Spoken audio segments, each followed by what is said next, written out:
How to repair the pull cord on a John Deere Push Lawnmower.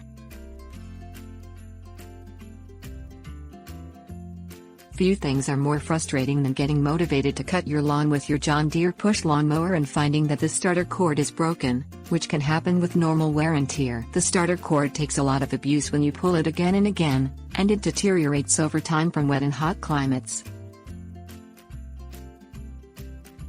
Things you will need: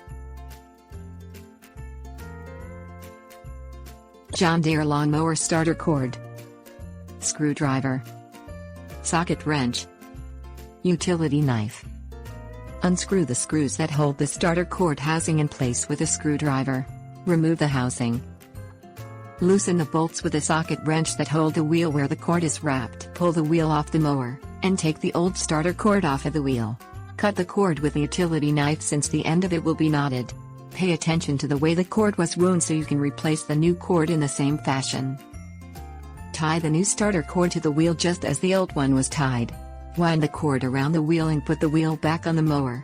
Use the socket wrench to replace the bolt that holds the wheel in place and tighten it. Test the new cord by pulling on it lightly to see if it winds back in place. Feed the other end of the starter cord through the space in the starter cord housing as the old one was positioned. Take the old pull handle, and tie it to the end of the new starter cord. If the new starter cord is longer than the old one, you can first cut it to the length you need with a utility knife and tie it to the pull handle. Replace the starter cord housing, and screw it in place with the screwdriver and screws.